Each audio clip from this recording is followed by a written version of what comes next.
Con su permiso, voy a hacer una breve reseña, una especie de videoblog sobre cierta serie animada que recientemente vi completa. Y mis, digámosle, impresiones al respecto, que se llama Secundaria de Clones o Clone High en inglés, que tal vez algunos de ustedes ya vieron.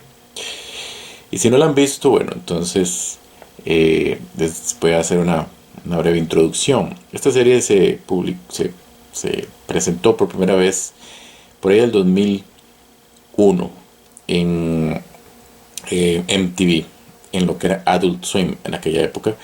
Y es una serie canadiense, bueno, producida en Canadá por los estudios Nelvana, son unos estudios muy bien conocidos, han hecho muchas series y por lo general son estudios muy competentes en su producción de series.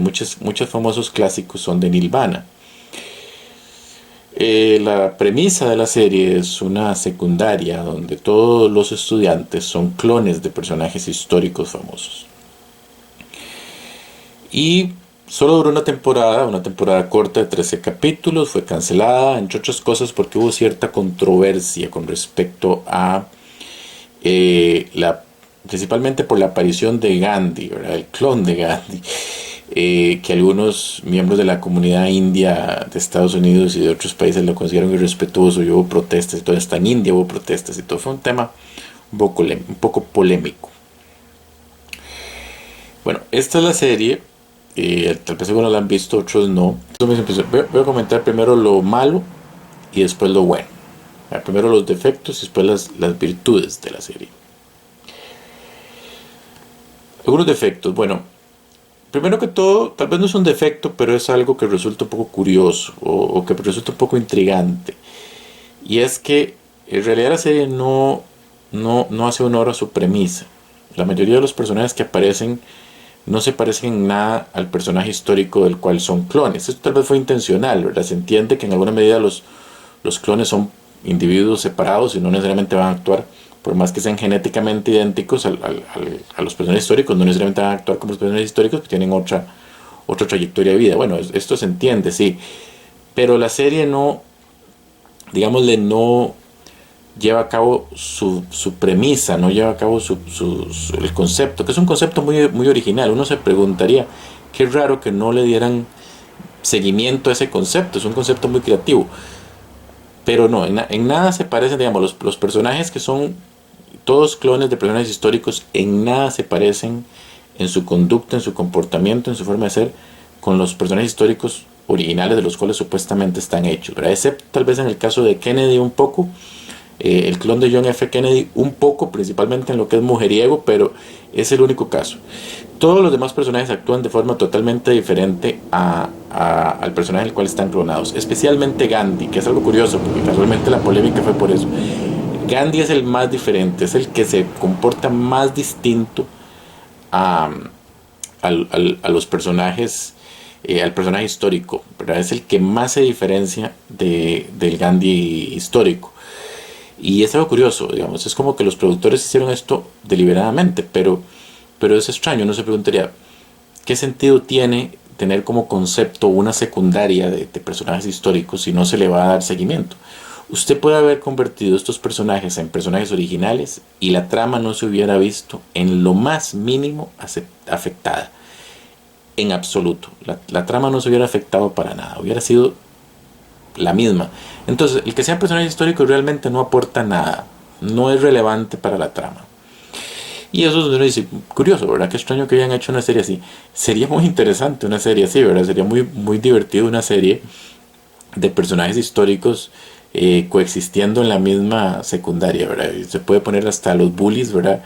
Que pueden ser Stalin y Hitler y no sé, ¿verdad? Bueno, Hitler incluso podría ser más bien uno de los personajes que le hacen bullying, ¿verdad? Pero por ejemplo puede poner a Attila el Uno, puede poner a Genghis Khan de bullies, ¿verdad? Y puede poner no sé, a Napoleón y a Alejandro Magno, que ambos quieren ser presidentes, ¿verdad?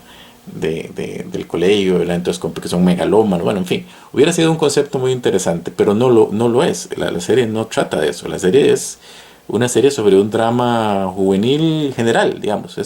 Cae un poco como Daria, en cierta forma, solo que más cómica, por decirlo, más de parodia. Pero ese es un buen ejemplo, digamos, es prácticamente como ver Daria, es decir, usted puede cambiar los personajes y hacerlos totalmente originales y no se afectó en lo más mínimo. Entonces, si usted quiere ver secundaria jóvenes por esa, perdón, secundaria de clones, perdón, por esa idea, se va a decepcionar porque realmente no lo lleva a cabo. El otro defecto que tiene la serie son los cameos de celebridades. Eso sí es molesto, de verdad. Aparece Marilyn Manson, aparece Tom Green, y son celebridades que incluso son de esa época, digamos. Hay mucha gente que, estoy seguro, muchos ni siquiera saben quién es Tom Green, ¿verdad? Pero muchos que ni siquiera deben saber quién es Marilyn Manson. Es decir, si usted le lleva esta serie a un millennial, ¿verdad? Si usted la lleva a alguien mucho más joven que yo, de otra generación, ¿verdad? Unos 10 o 20 años más joven que yo, esa persona no va a saber quién es Marilyn Manson, seguramente no va a saber quién es menos quién es Tom Greenberg. Muchas de las celebridades eran más o menos conocidas en aquella época. Esto definitivamente, digamos que anacroniza la serie. La serie se vuelve anacrónica, ¿verdad? Es decir, ya a estas fechas, esas celebridades eran muy de esa época, ¿verdad?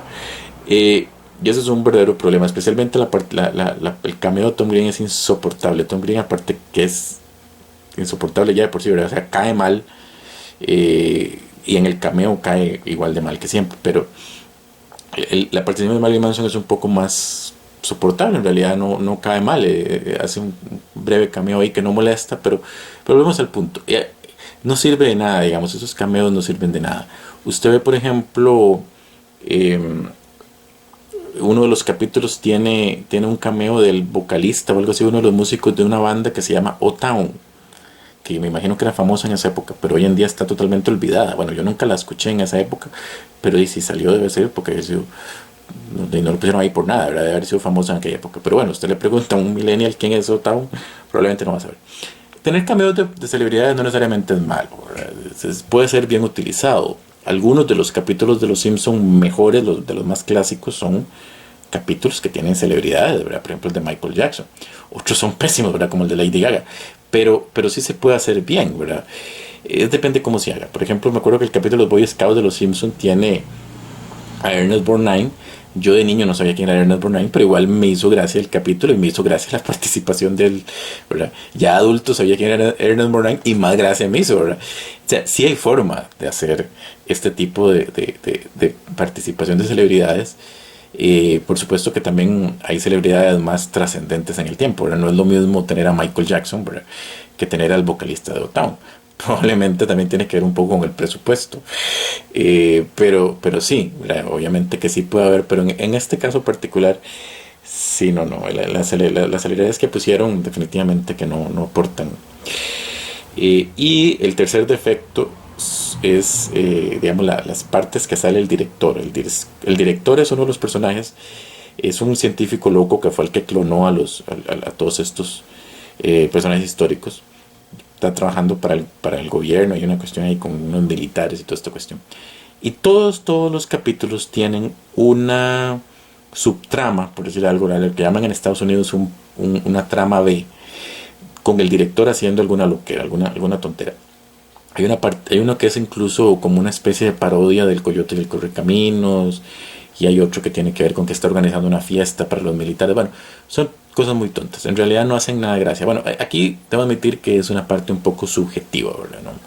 No, estoy hablando un poco de mi subjetividad, pero a mí personalmente no me hacían gracia, me parecía que atrasan la historia, digamos, está uno todo emocionado viendo qué va a pasar y ¡pum!, de pronto, ¿verdad?, ponen las partes estas del director que son bastante tontas y realmente no aportan mucho, no son divertidas, no hacen gracia, lo que hacen es interrumpir el flujo de la trama. Entonces, si la serie no las hubiera tenido, nada hubiera pasado, más hubiera mejorado. Es decir, eso es realmente... Me imagino que los productores pensaron que la serie necesitaba más comedia, que había demasiado drama, más drama adolescente, necesitaban poner algo que, ¿verdad?, que fuera más cómico, no sé, pero definitivamente no le aporta. Bueno, eso es básicamente lo negativo. Ahora lo positivo. La serie tiene muy buena animación, la animación es muy buena. Es este tipo de animación cuadriculada, ¿verdad? Que se ve, era muy famosa en esa época, era muy común. Por ejemplo, la de Samurai Jack y el laboratorio de Dexter, las chicas superpoderosas, todos estos tienen ese tipo de animación. Tal vez un poco más estilizada, pero es ese tipo de animación. Si no, a usted no le molesta ese tipo de animación, no va a tener problema. Eh, la serie es una muy buena parodia, eso es innegable, de los dramas adolescentes, ¿verdad? El teen drama. Muy buena parodia. Todas estas series de las escuelas, ¿verdad? De Salvado por la Campana, Beverly Hills, Dawson's Creek. Buenísima. En eso es una excelente parodia. En eso funciona muy bien. Y veo, yo entiendo por qué desarrolló ese seguimiento de culto. Porque aunque la serie duró un poco, duró una temporada solamente, sí desarrolló un seguimiento de culto. Y merecido. Sí, la serie sí es de calidad. Algunos pensarán que por lo que ya dije de las partes negativas no me gustó. No, la serie sí se deja ver. Habría mejorado sin eso, pero sí se deja ver. Y bueno, yo creo que eso es lo principal que puedo decir. Como les digo, si usted tiene curiosidad, se la recomiendo. Véala. Sería bueno que alguien hiciera esa temática. Sería como un poco como Isla Presidencial, pero como personajes históricos, ¿verdad? Esa temática de una secundaria con personajes históricos. Creo que Histeria lo hizo un poco, pero es un interesante concepto si alguien lo hubiera hecho de verdad. En ese sentido la serie no cumplió, por decirlo de manera, no cumplió con la premisa, pero como le digo, es algo extraño que hayan decidido no cumplir con la premisa. Perfectamente lo hubieran podido haber hecho. O al revés, hubieran hecho una serie de parodia, de animada, de teen drama, como era Daria, por ejemplo, y hubiera funcionado igual. No tenían que haber sido personajes históricos, hubieran sido perfectamente adolescentes comunes y corrientes, originales, ¿verdad? Personajes originales, y hubiera funcionado exactamente igual. Entonces es un poco extraño que haya escogido esa premisa en particular y que no solamente no la llevaran a cabo, sino que, ¿verdad? Hubieran hecho es como algo desperdiciado e irónicamente eso fue lo que mató a la serie. Eso fue una de las cosas que le causó que la terminaran, ¿verdad? La polémica por el uso de estos personajes, que es irónico porque en realidad, como digo, no no significa nada. Al fin y al cabo son personajes originales más o menos alusivos a ciertos personajes históricos. Pero la serie es buena, se deja ver. Si usted tiene curiosidad, nunca la ha visto, véala. Si ya la vio, vuélvala a ver, porque ha pasado un tiempo. Es como una cápsula de tiempo del 2000, ¿verdad? Pero la serie es buena, se deja ver, es graciosa. Pero ciertamente que no es una obra maestra tampoco. Tiene sus fans merecidos y tiene su seguimiento de culto, es una serie de culto, pero tampoco es Daria, digamos, tampoco es Batman la serie animada, digamos, ciertamente que es una serie original y todo, creativa, y tiene sus partes graciosas, pero no es tampoco, ¿verdad? No estamos hablando de Gravity Falls, digamos, no estamos hablando de Hilda, ¿verdad? No estamos hablando de ese nivel de calidad. Es una serie realmente. No estamos hablando de Avatar, The Last Airbender, ¿verdad? No. Ciertamente que no está a ese nivel. Es una serie bastante regular. Es una serie que está ahí en los puntos medios, ¿verdad? No es nada del otro mundo, ¿verdad? Tampoco va a ser una gran maravilla. Está en un punto medio. No es una serie tampoco excelente. Tiene muchos defectos. Pero es una serie de calidad, se deja ver, hace gracia, tiene personajes agradables. Y eso es un punto también, ya para cerrar, que se me olvidó mencionar. Los personajes son bastante agradables, los personajes no caen mal, y eso es una cosa que parece mentira, pero muchas series tienen ese problema. Los personajes son agradables, incluso los villanos, incluso los antagonistas. Kennedy y Cleopatra no son el típico villano antagonista de esos pesados insoportables. No, ellos son personajes que a pesar de que hacen cosas cuestionables, uno se da cuenta que es por sus inseguridades, tienen como su lado humano, ¿verdad? Y eso es algo que pasa, muchas series tienen, especialmente de teen drama, ¿verdad? Tienen ahí al macho alfa y toda esta cuestión que son insoportables. No, en esta serie los que serían como los antagonistas realmente no son malos. Ellos tienen su lado amable, digamos, tienen su lado agradable. De nuevo, son un poco como Daria. Es que tiene muchas similitudes con Daria. Es parecido a que uno no le caía mal en Daria Brittany y estos personajes no le caían mal. Es algo así, digamos. Cleopatra y Kennedy no caen mal. Eh, entonces, como reitero, la serie se deja ver, realmente tiene personajes agradables. Entonces, yo la recomiendo para lo que valga. La recomiendo, la pueden ver. Y bueno, esa es mi opinión. Gracias por su atención.